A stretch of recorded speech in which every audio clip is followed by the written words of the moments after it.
The broadcast is now starting. All attendees are in listen-only mode. Good afternoon.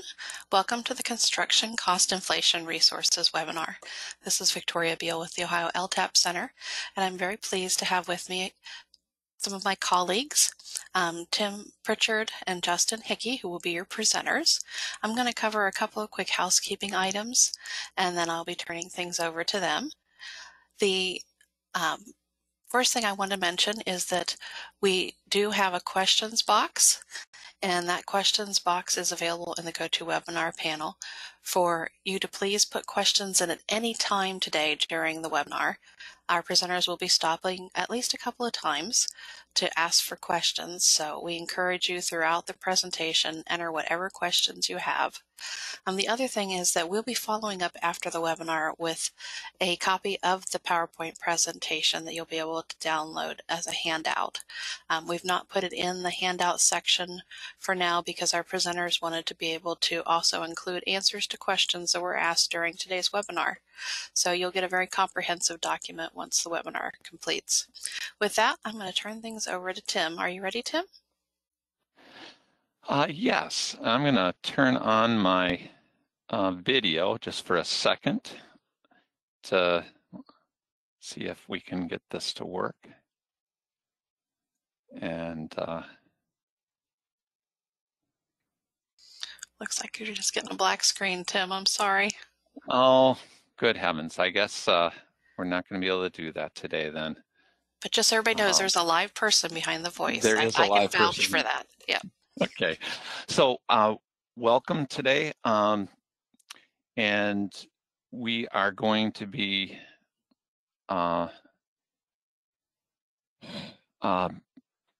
talking today about construction cost inflation resources. And really, well, first of all, I am a member of the Ohio DOT bid analysis and review team, as is Justin, I'm going to be the primary speaker today, but Justin's going to interject a few times as well.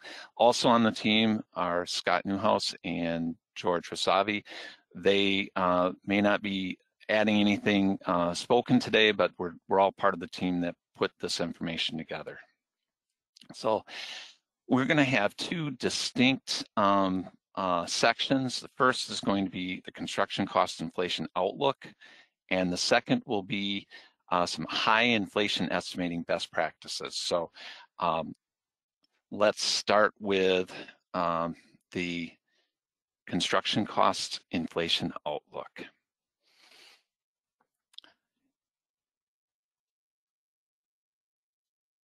So when we look at, when we're considering what the future is going to look like, we always, at least I always say, well, let's look backwards first and check out the trends that we've experienced in the most recent past, or maybe there's some similarities to things that happened in the far past. But what we see is that construction cost inflation from the last 3 quarters for our ODOT, as measured by the ODOT Construction Cost Index, went up 7.9%, which is quite a bit over a very short period of time. If we look at now by item class, and these item classes really mirror what's in the spec manual. So the most important one is asphalt. That's weighted 22%, and that weight comes from how much money we spent within that quarter.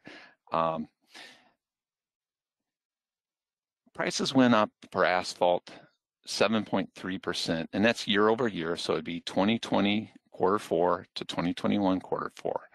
And so that's what's one of the major drivers, and given that it's high weight, that's what's causing most of the inflation that we're seeing.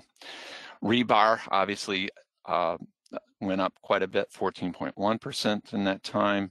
Piles, that's both steel and concrete, 32%. Structural steel, 17.6%. We get to our composite of 6.2%, and that's once again year over year. Another way of looking at this is purchasing power. So if we have $100 in 2006 quarter two, how much, $100 worth of construction purchases. So how much would that translate into dollars today? It would cost, basically it would cost $147 today versus $100 in 2006. So, and we see that these costs do change over time. And if we look at here, we can see that what was once $136 now costs $147. So let's look at this a little bit differently as well. Let's compare our construction cost inflation at ODOT with the consumer price index. And many of you are familiar with the CPI. It is a measure of sort of what the basket of goods that you and I, sort of average consumers, purchase and how those prices change over time. And then the ODOT basket of goods, which looks a little bit different. I haven't purchased any structural concrete or large pre-stressed concrete I-beams lately, but I do get a haircut periodically, and I buy food on a regular basis and go see a doctor and so on and so forth. So my basket of goods is a little bit different than the basket of goods that ODOT purchases. And we see that at various times, the inflation for ODOT has been quite a bit different than the consumer price index, consumer price inflation. However, in the last, in calendar year 21, they're about the same.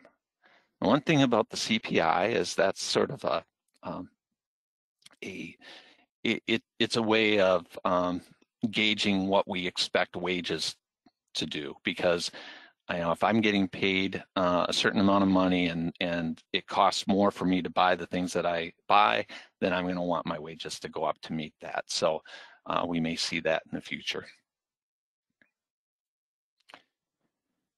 Construction cost drivers. So as we were looking at this in January, and we do construction cost inflation forecasts in January and July, we came up with these main key drivers. And though times have changed quite a bit since January, these still are relevant, and maybe even more relevant, some of them, than what they were at that point in time. So oil is clearly important, but we don't buy oil directly. Diesel and liquid asphalt are influenced by that. Steel has been important for as long as I've been doing this, either that it's going up or it's going down.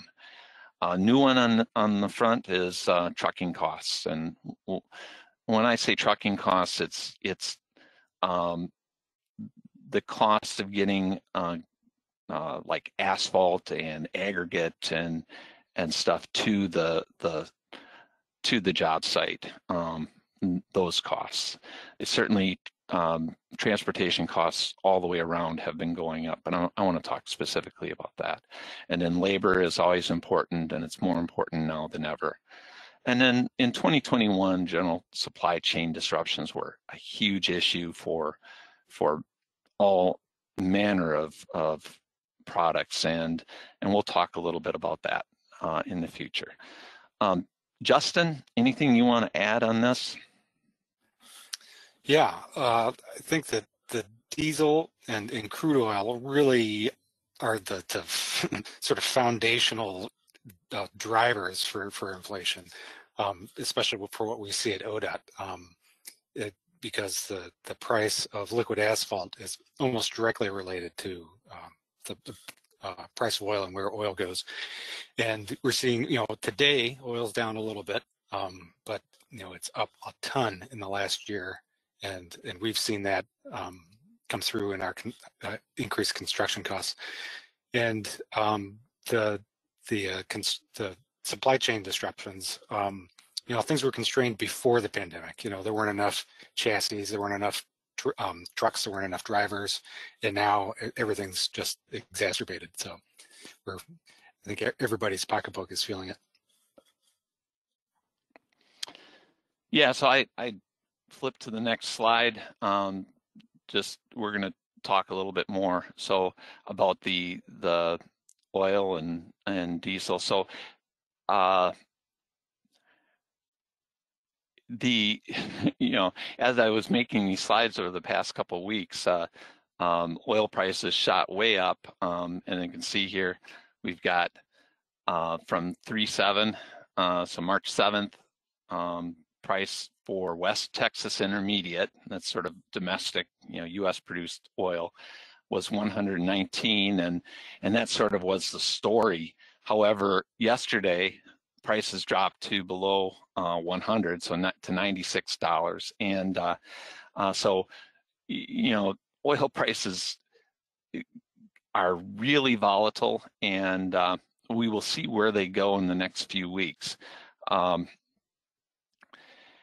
So obviously the price has been geopolitically driven. The war in the Ukraine has certainly been an influence.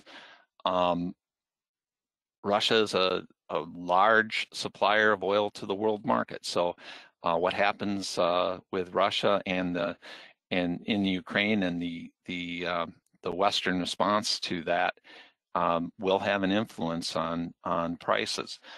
We will see. I think this price, the 96, might actually be related to developments in China.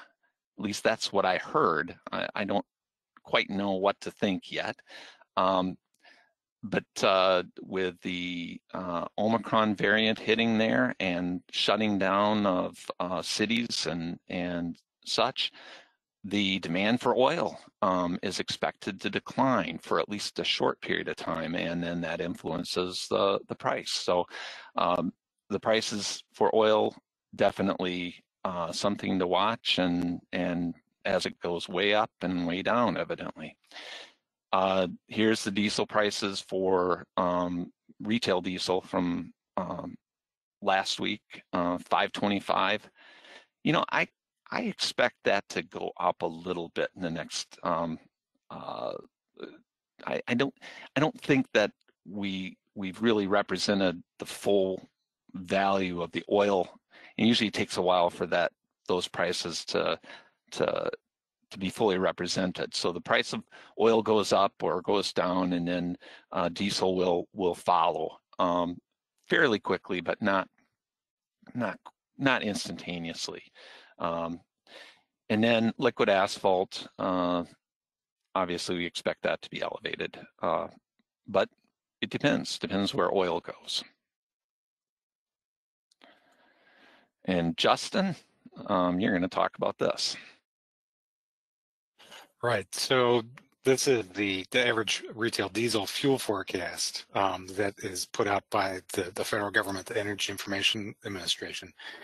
And you can see that during the pandemic, it really tanks. There's very little, demand's way down. But then as things come back online, it goes up. And you can see that the dotted line there is their current forecast. And normally their current forecast has, a trend to it. It has whether they think it's going to be, rising over the course of the next calendar year, declining. It's just a flat for 415. I think right now. So and the way I interpret that is that the Energy Information Administration doesn't really know where prices are going to go. They just know that they're going to be higher than they were. So even the experts aren't quite sure where the fuel prices are going to be. It's tricky.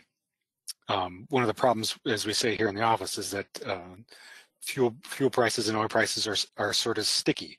The prices can sometimes go up more quickly than you might think, and then they're a little sticky coming back down. They're sort of slow dropping back down. So like Tim said, I think we're going to see increased, diesel's probably, in our opinion, diesel's probably still going to go up a little bit, but it really depends on where crude goes. and only time will tell. Okay. So here is the our asphalt binder index. So this is what on average ODOT is paying for asphalt binder. And just like crude, you can see a dip during the pandemic, and then it starts to rise and it's creeping up. And we don't have. I think I'm scared to say that when we get the spring numbers in, that we're probably going to be seeing record asphalt numbers.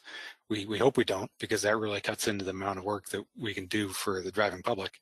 But we're already basically at pre-pandemic price levels, and with global conflict, volatile prices, I think we're scared that it's going to go higher, which is just not, nobody in the public benefits when DOTs can't get the job done and pave roads, So it's a tough situation. Okay, thanks. Now let's move on to another one of our key drivers, steel. And commodity steel has went up 153% since August 2020, August to December, and there was a slight downward move from December to January.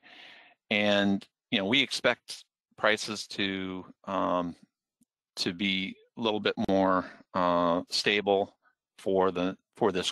in this quarter. I call it an unprecedented rise, and I've got a graphic on the next slide that will show that at least a little bit, maybe better. But nothing like this has happened before, at least within my tenure here at ODOT over the last 20 years and such. Now, what do we expect to happen? For steel products, so anything that has this commodity steel in it, we're still thinking prices are going to rise for those things. Prices went up so fast and so much that the things that use that commodity steel, they're still going to be moving. And even rebar, I've seen some recent anecdotal reports that rebar prices have been,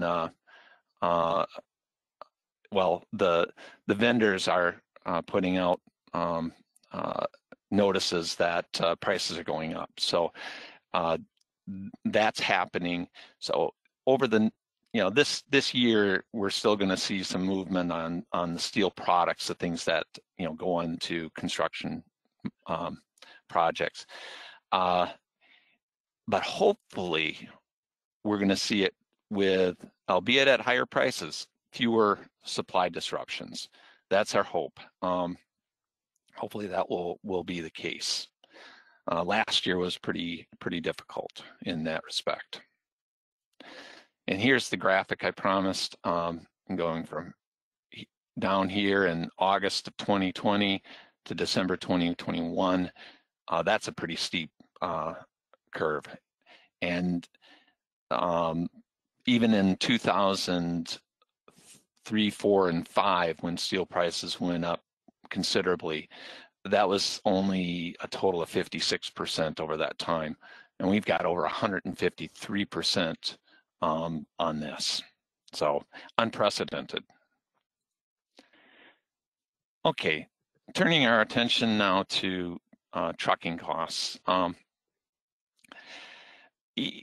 There is definitely a driver shortage, and in preparing this information, I spoke with 3 different contractors just to get a sense of what was going on, and obviously it was only 3 individuals and 3 different contractors, but it really it helped me understand what we were seeing on the price side.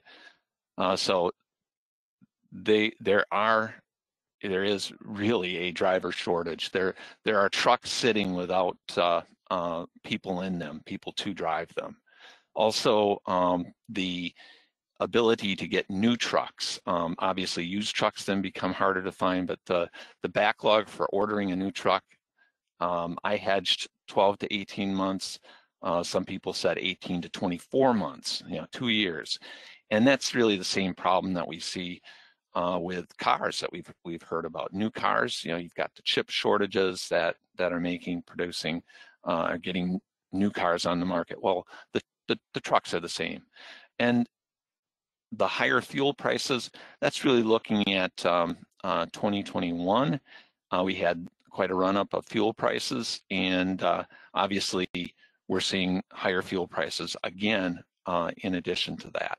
So we see the higher prices and the higher trucking costs. Now, what really intrigued me was that when the people I talked to said, yeah, when we order trucks for a particular job, they may say, well, we need 30, 20, 50 trucks for this particular job, given how far the asphalt plant is from the job site, and they'll set up their cycles to do that. They weren't getting all the trucks that they ordered. It would be maybe 70% of the trucks that they really wanted to be efficient. And what happens then is that lowers the production rates, and that plays right into increasing costs too. They're not being as efficient as they want to be.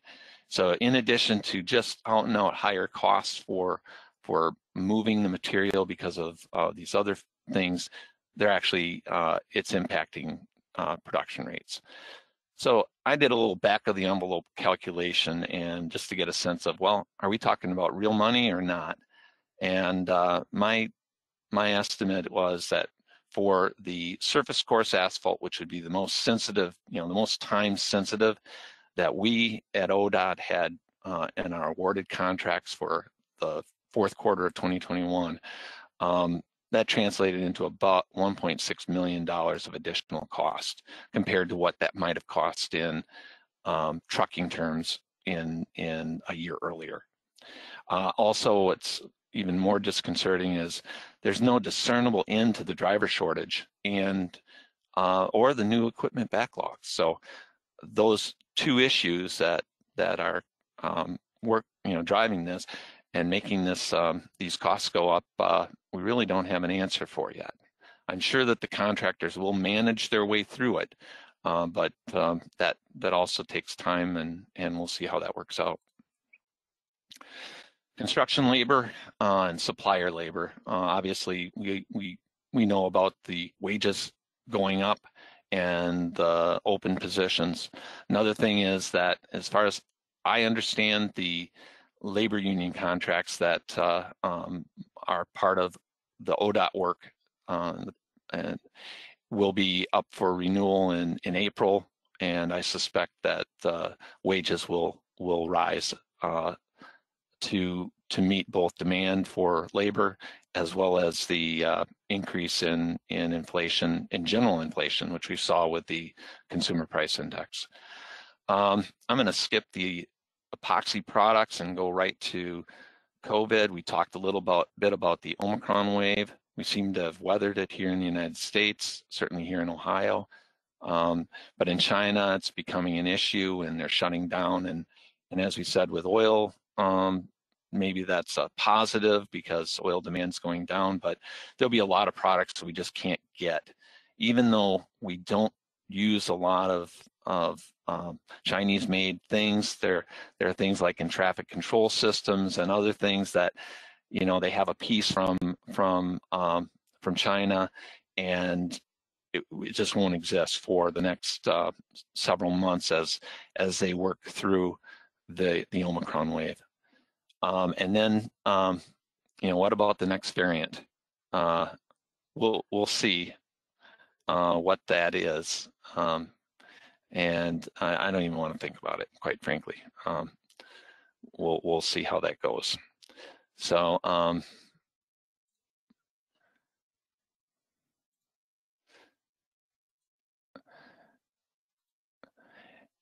That brings us to what our forecast was.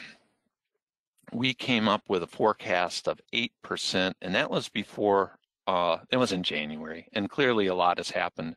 Prices for oil, diesel, and liquid asphalt are now expected to be higher than what we thought they would be.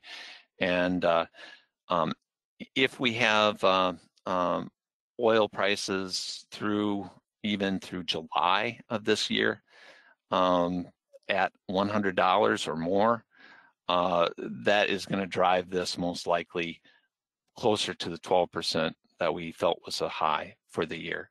And you know, once oil prices, once we get past July, most of the diesel and liquid asphalt price increases, I think, will be sort of baked in at that point, even if prices fell. So yeah, we're at 8% of our expectation right now, but clearly it's moving closer to 12% as we move forward. This is just another graph that shows the past with what our forecast was. Okay. Questions on the first part of our presentation? One just came in that I need to send over to Justin, and I'm doing that right now. So Justin, you've got one in there. I can read it off too if you'd like me to. It's up to you. Okay. A question, will the slideshow be available after the webinar? Yes, we will have that available for everybody.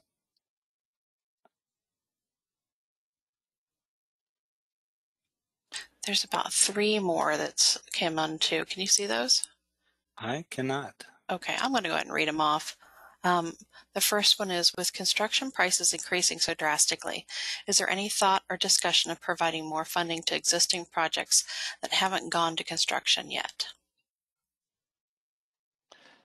Well, that's above my pay grade. I think that you know, ODOT is working through this just as every other entity that is doing construction works this construction season. So, but that's, I don't know the answer to that, and you know, sort of outside of my realm. Not to throw my boss under the bus or anything, but I did move her over into the staff panel if she wants to unmute and address that question. So hi, Victoria. This is Andrea Stevenson with the Office of Local Programs. And so, you know, that is an excellent question. And we do know that a lot of the bids are coming in higher than the estimates, and we're having to make adjustments and reconsider project costs kind of on a case-by-case basis. But it is something that we are trying to take into consideration. I can't say carte blanche that we're going to be adding money to projects, but as we go through the project development process and we get those engineering estimates, you know, we certainly need to be cognizant of what the gentlemen are sharing with us this afternoon. And that was really the point of this webinar, was to all of us get together and educate ourselves about what's happening out there so we can put together great estimates. And as things change, you know, be willing to consider the circumstances and allow for flexibility where we can. So I can't commit and promise that we're always going to add money to our project, but I can promise you that we would carefully consider it. Thank you, Andrea. All right, I'm going to read the next question off. When you show the percent of increase, is that year over year or quarter based?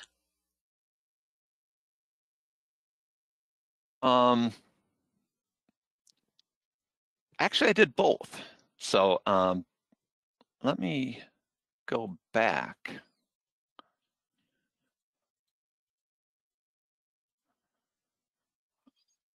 This is year over year, and this was from Q1 to Q4. So that's actually 3 quarters. But this whole table is year over year, so it'd be 4-quarter change. I hope that as well as this is 4-quarter change. Hope that answers the question. All right, next question. Do we know what is causing the driver shortage?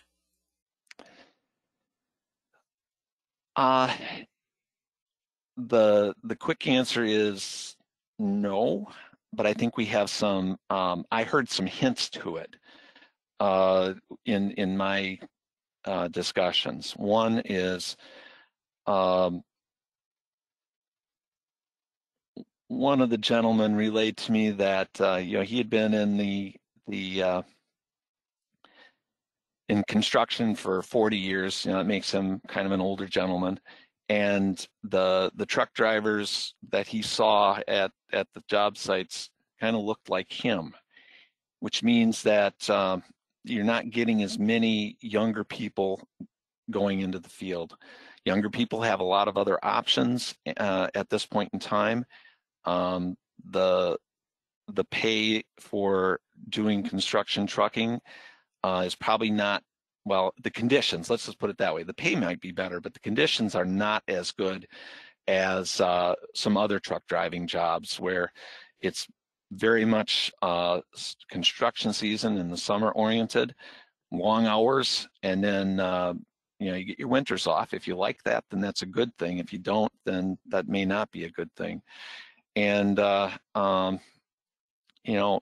it's really working at nights. A lot of times, some of a lot of construction projects, big ones, are night paving and stuff like that. So I think the conditions make it more difficult as well. But I don't have a good answer on that. I would like to hear what other people think too. So that's my take on it. Yeah, and I'll mention that LTAP just sent out a listserv announcement about a federal highway webinar on recruiting and retaining employees that might be of interest to anyone who is interested in that topic. So next question. For design estimates for this construction year, should we plan on the 8% increase across the board for our estimates? We're going to talk more about that in the coming slides, and I would say I say this: the answer is yes on that, but with a qualification. If your project is heavy in one of the steel, diesel fuel, or asphalt for costs, then I'm going to have some recommendations for that separate. I think you need to get a good sort of current market, current bid price first, and then from there apply an inflation factor. So it's about getting a good current date number, and that current day number may be stale very quickly. So we'll talk more in the next section. Speaking of the next section, we have 4 more questions right now. So if you feel we need to move on, let me know. We can save them. Actually, I think we do. Okay. We'll save these for after the next section then. So now moving on to high inflation estimating best practices. I'm going to get it right out there. I am not an estimator, but I do understand the data, and I also both Justin and I put together the tools that we're going to show you, and they are by no means all the tools available to people, but they're the ones that are available from ODOT, and we'll go from there.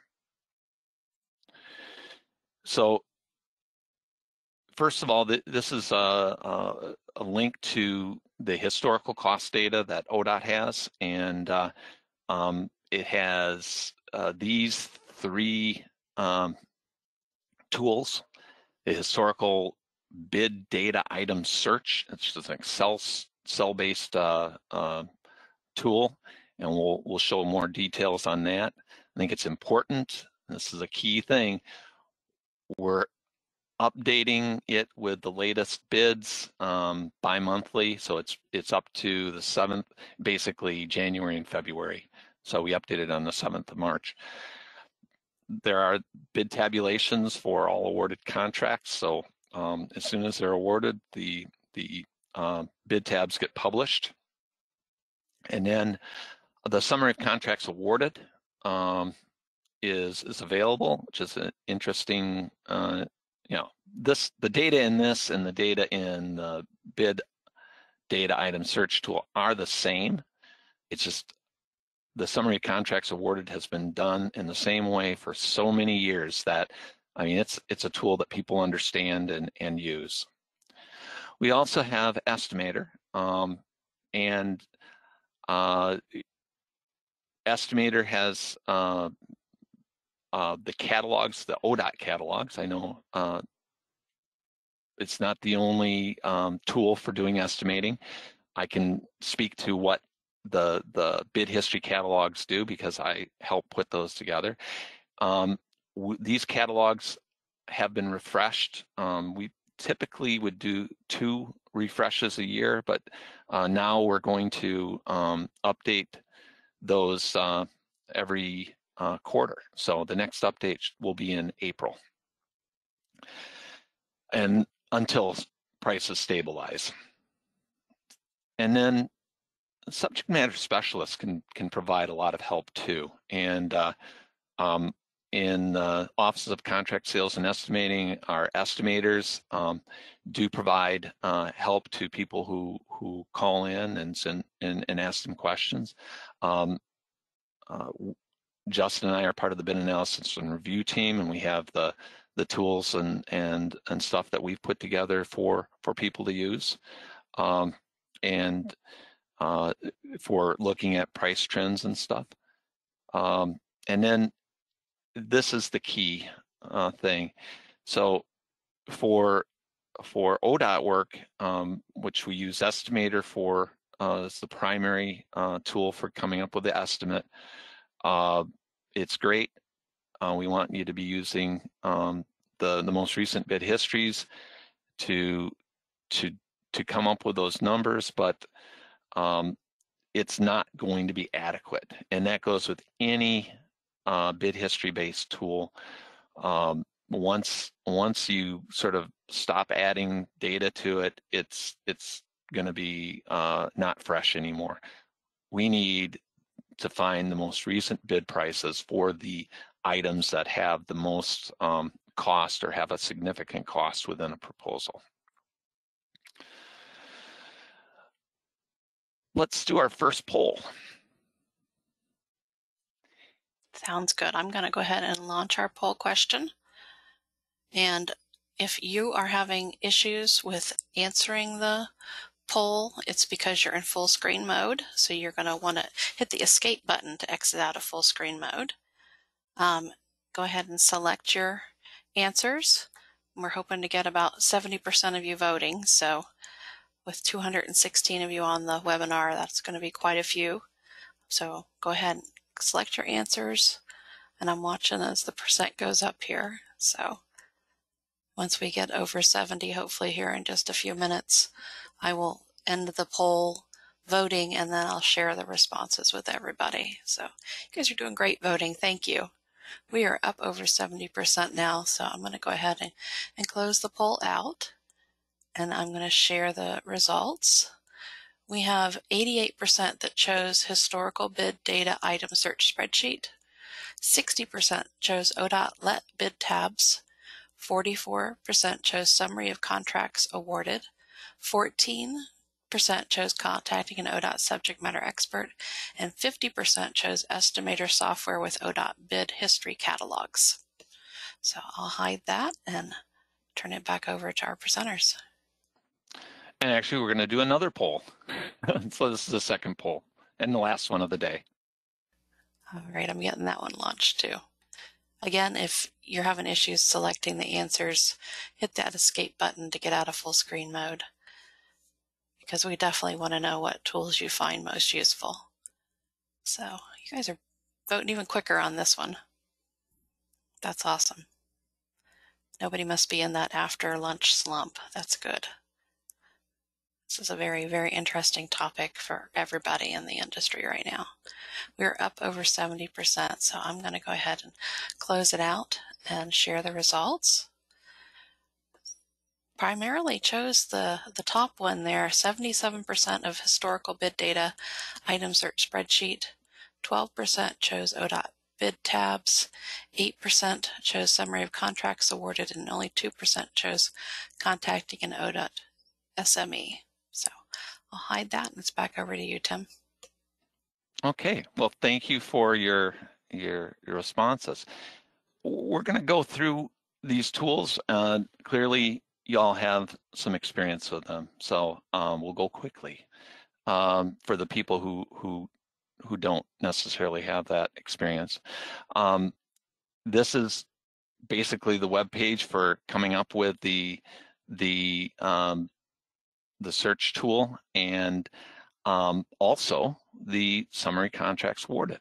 And but I'm going to just move on to the next thing, and this is the spreadsheet. It's a spreadsheet, and it offers maximum flexibility. Yeah, it's a little clunky, I grant you that, but we provide the data and you can go through it and get, and what's most important for this time would be finding projects that have similar items and quantities as the one that you're pricing from the most recent lettings. And that's really going to be important. This gives you a way to find those most recent bids. And given the project number here and other information, like here, the county route section, it allows a person, if they want to go to the digital paper and actually look up the plans and say, well, is this really what I think it is? Is this like the proposal or the plans that I have for my own jurisdiction? So that's really an important piece. Justin, Justin's the one who puts this together. Do you have anything you want to add? Well, sure. First, I'd like to say I think it's an elegant spreadsheet, and it works extremely well. Sorry about that. But yeah, so like Tim said, I've started updating this data more frequently because we're in a situation where weeks matter as opposed to years matter when it comes to price data. And I'm absolutely willing to take suggestions on something that you'd like to see on this that maybe isn't included. I haven't added a feature to it in a while, but that's definitely something that can be done to enhance it. I'm probably not going to change columns around too much because I'm sure that some people have probably built something onto this that are relying on things being in a certain order, but I could add columns on if there's other descriptors that people are looking for. And we're going to keep the refreshes coming more quickly until things settle down here. No. Okay, thank you. Estimator catalogs, just a little bit more information on that, so you have a better idea of what they are and what they aren't. The catalogs have 48 months of ODOT let bid history, and this is important. They're adjusted to December 2021 price levels. So I believe that it will do a fair job of representing the overall price level rise that we've seen to date, and but with a few caveats. The next update will be in April, and it'll include January, February, and March bid data. So now for some recommendations. So for steel, we've talked about commodity steel rising at unprecedented rates over the last 18 months. We expect that the fabricated steel products and other steel products, they're going to be rising at least for the next 6 months as well. So what do you do? And we propose that you update prices really every 2 months until the prices remain unchanged. And those prices could come from doing quotes for different items, could be looking for the most recent and current bids. And the current bids, so we're providing tools for finding those bids that for different pay items. And but really the recommendation is after 2 months, it's a stale estimate for items that have a high percentage of the cost for your proposal. Clearly, some items are going to, the prices may change quite a bit, but it's just not that important in the overall cost of a particular project. But if it's a bridge project, and steel beam bridge, getting the steel prices updated on a regular basis will keep you with a fresh estimate of cost. Bottom line, do not rely on Estimator or any other bid history generated prices for steel products that are a significant cost to a proposal. This is a graphic for the steel price adjustment, and this is something that if you have, these are category 1 is rolled steel. Category 2 is fabricated steel in general. Here's a nice little cheat sheet on what makes up each. I have this in here because if you are a local participating in a contract that has steel price adjustment, then you're going to experience a little bit of cost risk here. Anything that was let pretty much at any point in time in history is the prices have went up a huge amount, and there will be a lot of cost risk associated with that. And I just felt a need to point that out. Asphalt prices over the last year went up 7%, so clearly it's moving. Liquid asphalt prices 25% in 2021, and we've already talked about the trucking cost increase. So yeah, this is one that we need to watch out for. Our expectation is that the trucking costs are going to be significant. A driver of prices as well, or a cost of providing asphalt, and liquid asphalt is probably going to go up more as well. So our recommendation is really the same as with steel.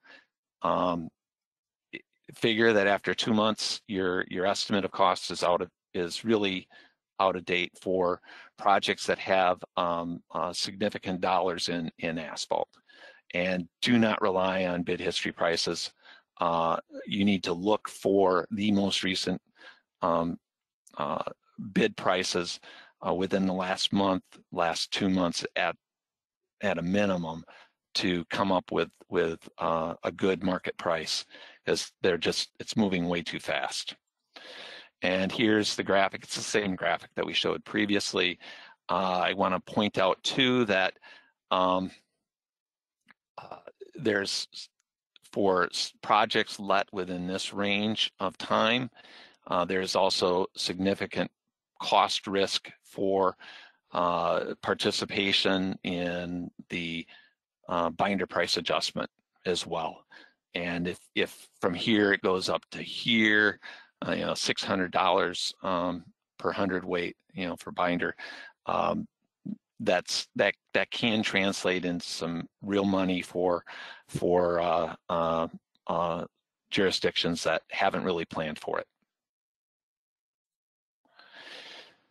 Diesel, I'm going to sound like a broken record, and I apologize for that, but if you have a project that is has earthwork or other high intensity fuel usage, then it's really the same the same recommendation. And before the last oil price jump, 4 weeks ago when it started, I didn't recommend every 2 months. I figured that prices had stabilized prior to that, and as long as you were using a good estimate of cost, a recent estimate of cost. But with the price changing so quickly these days, if you want to keep up to date, if it's one of those pay items that is really fuel intensive, you're going to want to keep it up to date. And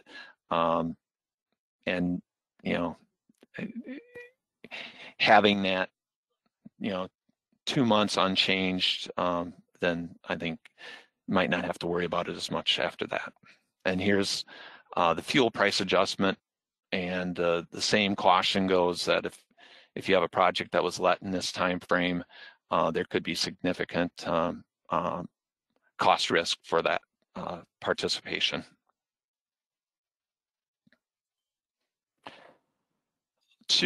Now to our inflation calculator. So you have a great cost estimate for today at today's cost, and you feel very confident that you've represented the current market, but it's off. It's going to be let in 12 months, and so you want to make sure that you get the right, or 2 years even from now, you want to make sure you get the right inflation factor. Well, the current inflation is here, and we'll be updating inflation again in July 2022. Like I've said, we think that it's possible that things could go upwards of 12% given the current trajectory, but we really don't know. But we will be updating the business plan inflation calculator, which here's the link to it, again in July, to represent what we feel is the way things are going then. And this is really a simple tool. There's 3 inputs. The first is the date of your estimate. The next one is the midpoint of construction. And the final one is the present day, the cost, at the date of the estimate, the cost.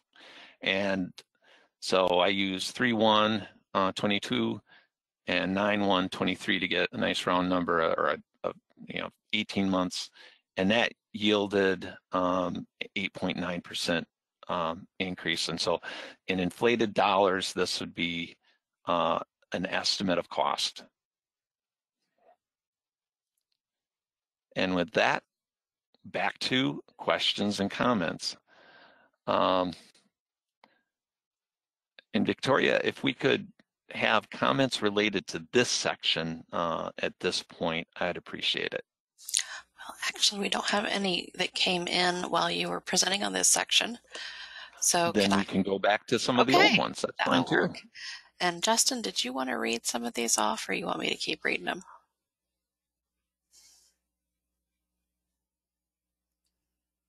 Okay, he's not responding to me, so I'll just go ahead and keep reading them. Hi there, sorry about that. I hopped up. Were we doing questions here? Yes. I hopped off to see if I could find out what we got a question. The next question coming up was generally what are we looking at for asphalt surface course prices per ton? And I ran over and talked to the estimators, and they in classic estimator form, they said that it's really job specific, and to contact the estimating section for specifics about something like that. Prices are up, but it really depends on how much asphalt's included on the job, what type of mix it is, what type of aggregates going into it, and even where the job's located. So you can reach out to Tim or I, and we can talk to an estimator, or if you have existing estimator contacts here at ODOT, they can help you out with a good number. Okay. And just to reiterate what Justin said, they like specifics. They don't like generalities. It matters where it is and how much tonnage, and is it a 2-lane road, 4-lane road? The more details, the better. That's how they look at the world. Okay, all right. The next question is, does the high projection for inflation assume that the war in Ukraine will continue? I would say that we're sort of in that world right now, and even if the war ended tomorrow, I think we're still going to be in that world for probably at least a month. I don't know. What do you think, Tim? Well, I'm going to be more general. I think that the war is sort of the driving factor, but maybe there's something else that comes up that we can't even imagine. I think if prices for oil are $100 to $110 per barrel for an extended period of time, sort of that's the new normal type of deal, rather than just going up and down, then we're going to be closer to that 12% than otherwise. And if that's the case through July, I think at that point it'll be baked in to our construction season. And so even if prices fell after that, I don't think it would really help much during the construction season, because the decisions for how much diesel and liquid asphalt to produce by the refiners, those are made 60 days out, and it sort of gets all baked in. Now they may fall after that and stuff, but I think by July we're going to know where we're at. And $100, $110 oil, we're going to be closer to that 12%. That's our prediction. Stay tuned though, because in July we'll give you another round of our best thoughts and best guess. Yeah, and real quick, prices were going up even before the war started. So that was the direction they were headed ahead of time. Okay, let's see. Do we have time for a couple more? Let's see. We can stay on as long as you want. Keep asking questions. Okay, we have, will the time of year you sell a project still weigh on bidding, or is the construction cost index taken over as a primary concern? That's a little tough. I'd say that the timing does still make a difference, probably not as big of a difference as it has had in the past. What do you think, Tim? Yeah, I think that, well, we always see prices go up in May and June lettings, because a lot of times the contractors have a full slate, and at that point, if the project is being let and wanting to be completed during the summer, the contractors have a full load, and they're only going to take it on if the price is right. So I think we do see some seasonality in that respect, but a lot depends on how quickly it needs to be completed. If it's a tight time frame within the summer and it's coming, it's hitting this, it's being let and awarded really kind of late in the game, then yeah, the prices are going to be higher. But if it's something that work gets done late in the season, and then most of the work is the following year, even though it's let in May, June, July, then I don't think that would necessarily have higher costs. Okay, we got a couple questions about concrete. Wondering where concrete is going, what the trend is, and if it's a viable alternate to asphalt, if asphalt's too high.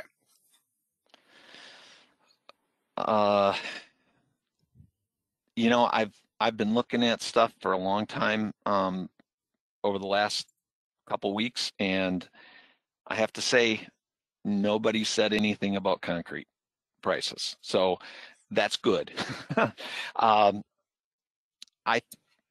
I suspect that prices will have to reflect the increased cost of transport, but and aggregate's going to going to cost a little bit, potentially more too, because of energy costs and all that. But it is not the same as liquid asphalt and its influence on asphalt concrete. So I suspect that it's going to be, sort of what we've seen in the past. There might be some modest price increases. There might not, depending upon the region and demand. But is it an alternative to, is concrete pavement an alternative to asphalt pavement? That I can't say. That one you have to run the numbers, and I know it's a complex question. Okay, we have a question about where to find the business plan inflation calculator and how up to date is it with current values. So if you just search, if you Google Ohio DOT inflation calculator, it is the first result, and it is under the forecasting heading on that site, and it's the spreadsheet that's available. That was updated in January, so it's up to date with our current forecast. And it will not be updated again until July. Right. Okay. Next question is, does a historic bid history spreadsheet skew prices given it's over such a long period and given the recent volatility? I.e., does asphalt pricing included in a job from 2015 unfairly weight the average price listed? I would say yes, but you can exclude old results. So there isn't a whole lot in that sheet that there's no hidden values or hidden formulas or black box or anything to that. You're just looking straight at the data. And if you can filter, it has slicers on the sheet there that you can filter out lettings that you don't want to include. You can filter out districts, even counties that you don't want to include. So if you only want to look at, hey, what's this look like in the last calendar year, or even 6 months, you can do that by filtering the letting columns and eliminate info that's stale at this point. Yeah. So just adding one more piece of this. These are sort of the built-in filters. There is nothing stopping the user from filtering using these filters too. And I believe the numbers here count up what you see. So if you filter it out, it's going to represent them. And you can, since it's a spreadsheet, you can create your own formulas and add up and modify whatever you want as well. Maximum flexibility on this one, for good or not. But you can use these to filter as well for any of these columns. Okay, we have another question. Let's see. When comparing asphalt versus concrete, do you think the concrete will become a more viable option? This is similar to the previous question. Recently, we found that on sections that asphalt is lower. Like Tim said, it's job dependent, location dependent. It's